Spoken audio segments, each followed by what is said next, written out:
আসসালামু আলাইকুম ভিউয়ার্স, আশা করি সবাই সুস্থ আছেন। দর্শক, ইরানের হামলার পর ইসরায়েলি প্রধানমন্ত্রী নেতানিয়াহুর নেতৃত্বে দেশটির যুদ্ধ মন্ত্রিসভা বৈঠকে বসে।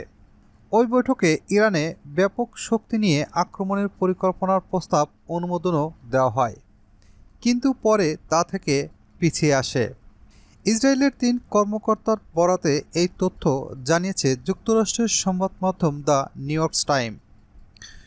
খবরে বলা হয়, ইরানের ৩ শতাধিক ক্ষেপণাস্ত্র ও ড্রোন হামলার জবাবে গত শুক্রবার দেশটিতে ব্যাপক পরিসরে হামলা চালাতে চেয়েছিল ইসরায়েল।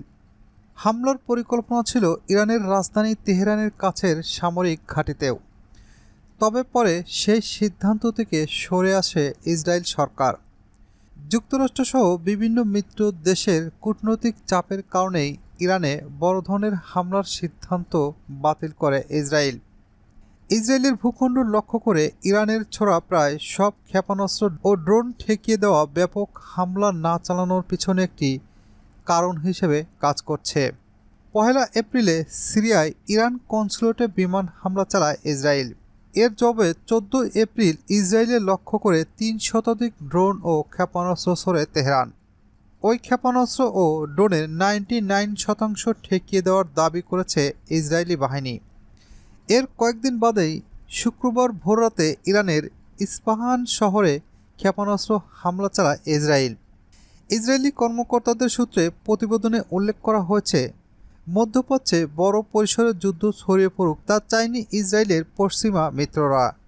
নিউ ইয়র্ক টাইমসের প্রতিবেদনে বলা হয়েছে, তেহরানের কাছের সামরিক ঘাঁটিসহ ইরানের বিভিন্ন সামরিক ঘাঁটিতে বড় হামলা চালানোর পরিকল্পনা করেছিল ইসরায়েল। এতে মধ্যপ্রাচ্য অঞ্চলে সংঘাত ছড়িয়ে পড়ার সম্ভাবনা ছিল। এমন হামলা চালানো হলে তা এড়িয়ে যাওয়া ইরানের পক্ষে কঠিন ছিল। ফলে দেশটির পক্ষ থেকে শক্তিশালী পাল্টা হামলা চালানোর ঝুঁকি বাড়ত। ইসরায়েলি কর্মকর্তাদের সূত্রে প্রতিবেদনে উল্লেখ করা হয়েছে, মধ্যপ্রাচ্যে বড় পরিসরে যুদ্ধ ছড়িয়ে পড়ুক তা চায়নি ইসরায়েলের পশ্চিমা মিত্ররা।